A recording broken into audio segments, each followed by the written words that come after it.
সখা আমি পারবো না, আমি কাদের সঙ্গে যুদ্ধ করব?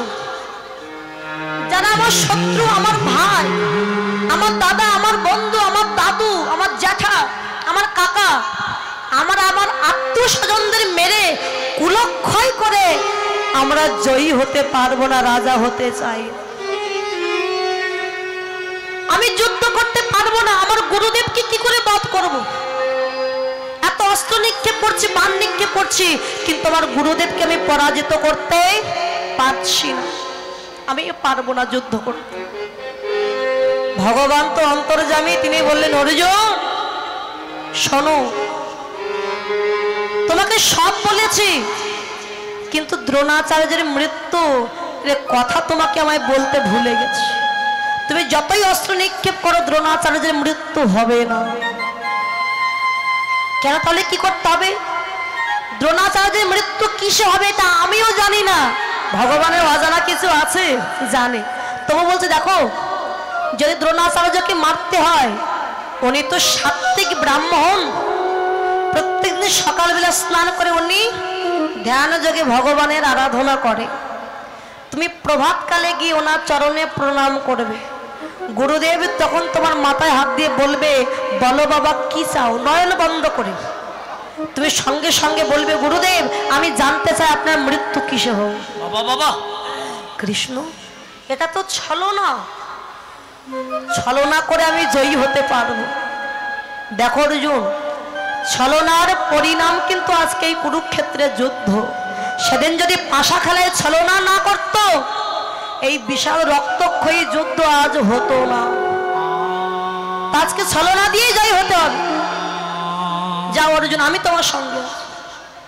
অর্জুন গেছে, গুরুদেব সাত্ত্বিক ব্রাহ্মণ তোমা বসে আছে নয়ন মুদ্রিত করে, আর অর্জুন গিয়ে পায়ে হাত দিয়ে প্রণাম করেছে।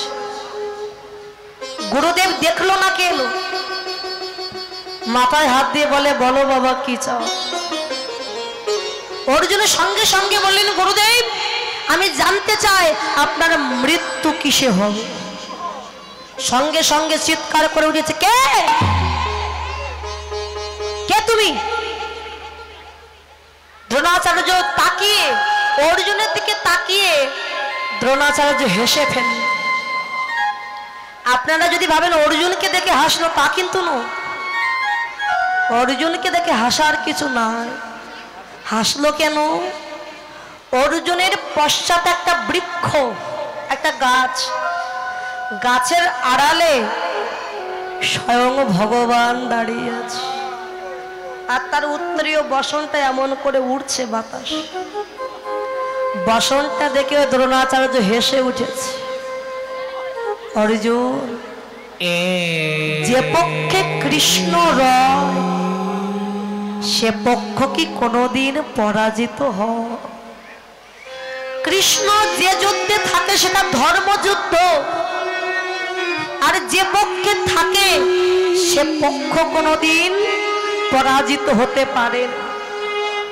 আর তুমি যখন এসেছো আমার মৃত্যুর কথা শুনতে, আমি তোমায় বলবো শোনো অর্জুন, যেদিন আমার প্রিয় পুত্র অশ্বত্থামার মৃত্যু খবর আমি পাবো, হাতের তীর ধনুক পড়ে যাবে, সেদিনই আমার মৃত্যু হবে। পরদিন যুদ্ধ শুরু হয়েছে। কৃষ্ণ অর্জুনকে বললেন অর্জুন আজকেই দ্রোণাচার্যকে মারতে হবে। কৃষ্ণ ছুটতে ছুটতে গিয়ে দ্রোণাচার্যকে ডেকে বললেন অশ্বত্থামা মারা গেছে, অশ্বত্থামা মারা গেছে। চমকে উঠেছে দ্রোণাচার্য, কি আমার পুত্র মারা গেছে? না না না কৃষ্ণ, আমি তোমায় বিশ্বাস করব না, তুমি ছলনাময়ী কৃষ্ণ, তোমার কথা আমি বিশ্বাস করব না, আমার পুত্র মারা গেছে। তাহলে কার কথা বিশ্বাস করবে? যদি একমাত্র ধর্মপুত্র যুধিষ্ঠির যদি এই কথা বলতে পারে, সে তো জীবনে মিথ্যা বলে না, আমি বিশ্বাস করব। কৃষ্ণ ছুটতে ছুটতে গিয়ে যুধিষ্ঠিরকে ডেকে বললেন দাদা তুমি গিয়ে বলো অশ্বত্থামা মারা গেছে। কৃষ্ণ তুমি জানো আমি জীবনে কোনোদিন মিথ্যে বলিনি। দাদা একবার মিথ্যে বললে কি হয় না, একটুখানি মিথ্যে। শোনো কৃষ্ণ, বৃক্ষে বজ্রপাত যখন হয়, বৃক্ষে বজ্র পড়ে, একবার পড়ুক বা বারবার পড়ুক, বৃক্ষ তো প্রথম বজ্রপাতেই পুড়ে যায়। বারবার পড়ার দরকার হয় না, প্রথমবারেই পুড়ে যায় বৃক্ষ। তাই একবার মিথ্যা বলে বা বারবার বলি, আমি যে একটুখানি মিথ্যে বলবো এতেই আমার ধর্ম নষ্ট হয়ে যায়, পারবো না বল। বেশ, তোমায় মিথ্যা বলতে হবে না। ভীমকে ডেকে বললেন, দাদা মালব্য রাজার একটা হাতি আছে যার নাম অশ্বত্থামা, অশ্বত্থামাকে তুমি বধ করে দাও। বিশাল গদা নিয়ে যেই না অশ্বত্থামা নামক হাতিকে আঘাত করলে, অশ্বত্থামা দড়াম দিয়ে মাটিতে পড়ে গেছে। ছটফট করতে করতে হাতিটা মারা গেছে। যুধিষ্ঠিরকে ডেকে বললেন, দাদা এবার তো তুমি বলতে পারবে অশ্বত্থামা মারা গেছে। যুধিষ্ঠির গিয়ে বললেন, গুরুদেব অশ্বত্থামা হতবাণী, ইহাই আমি সত্য জানি, সত্য জানি, এই পর্যন্ত বলেছে। অশ্বত্থামা হতবাণী, ইহা আমি সত্য জানি, পরবর্তী কথাটা বলল। সঙ্গে সঙ্গে গুরুদেবের হাতের তীর ধনুক পড়ে গেল। থরথর করে কাঁপছে দ্রোণাচার্য, কি আমার পুত্রের মৃত্যু হলো। যখন কাঁদছে, যুধিষ্ঠির চিন্তা করলো এটা বলা যাবে না, পরবর্তী কথা আমায় বলতে হবে, নইলে গুরুদেব তো বিশ্বাস করেছে তার পুত্রই মারা গেছে। যখনই বলতে যাবে, ইতি গজ পড়ি গেল রণে, গজ মানে হাতি, পড়ে গেল রণে মানে ভূমিতে।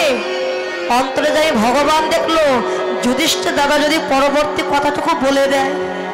যখনই বলতে গেছে, পাঞ্চজন্য শঙ্খটা ভগবান বাজিয়ে দিয়েছে। শঙ্খটাও বাজলো, যুধিষ্ঠিরও বলে ফেললো, কিন্তু গুরুদেব আর শুনতে পেল না।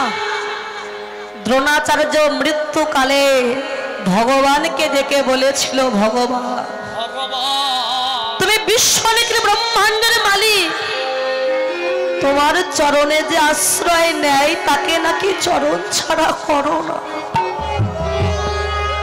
আমি আমার পুত্রের প্রেমে কুসঙ্গ করতে বাধ্য হয়েছি, অধর্মকে অবলম্বন করতে বাধ্য হয়েছি।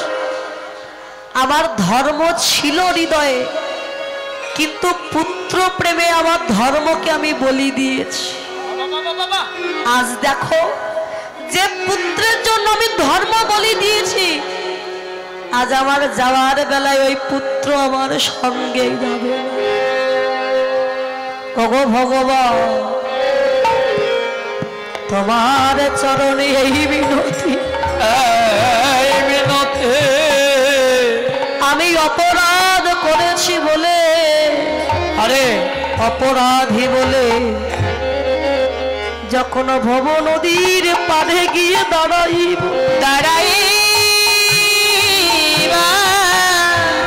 সেদিন জানোই আমি কাঙাল বলে, ওগো দয়া আমায় যেন চরণ ছাড়া করো না। সেদিন চরণ ছাড়া আমায় করো না গো, সেদিন যেন চরণ ছাড়া আমায় করো না গো। আমি কত জনমে অপরাধী, চরণ ছাড়া করো না গো। আমি কত জনমে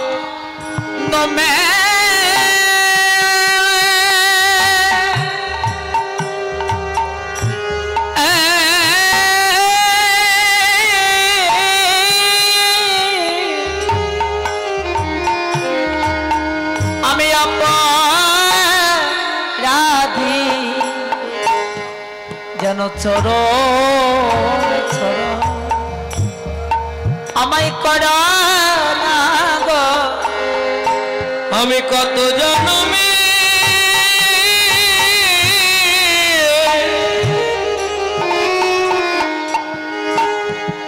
আমি কত জন্মে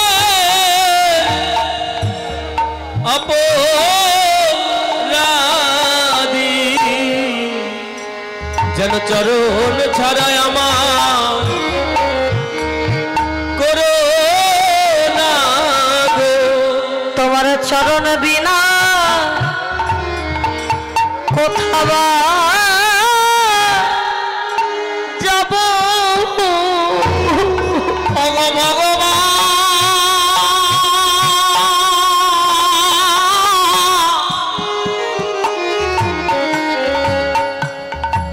তোমার ওই চরণ বিনা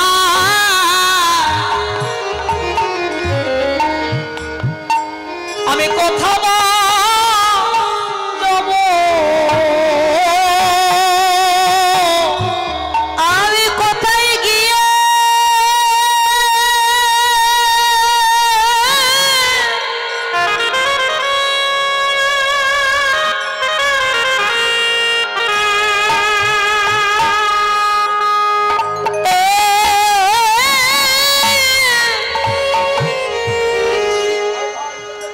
প্রাণ জুড়াই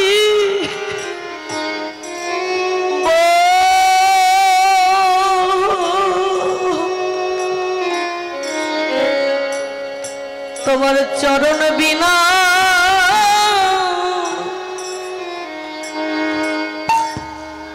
আমি কোথাও যাব আমি কোথায় গিয়ে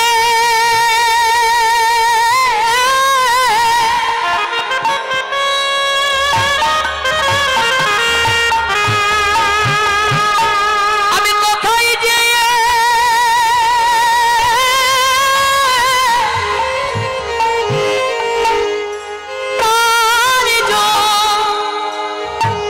প্রাণে জোড়াব দয়াল আমার মতো কাঙাল কেউ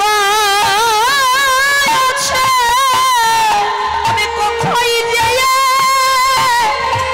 প্রাণে জোড়াব? বলো আমার মতো কাঙাল কেউ আছে? গেলে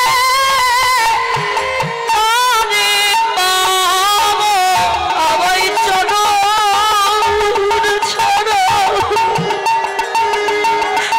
করো না গো ওই চরণ বিদায় আমি কথা বাজাবো আমায় চরণ ছাড়ো মানো না গো জল বিনয় প্রতি জন্মে জন্মে আমি কোথায় গেলে প্রাণে জুড়াবো এই জন্মে জন্মে যেন চরণ ছাড়া আমায় করো না গো এই জল বিনয় জন্মে জন্মে এ কোথায় গেলে প্রাণে জুড়াবো এই জল বিনয় জন্মে জন্মে দয়া তুমি বিনা নন্দ কেহ নাই গো ছাড়া কথা বাজাবো আমি বিনা বান্ধব কেমন নাই গো ছাড়া ছাড়া কথা বাজাবো যেন চরণ ছাড়া কোনো যাব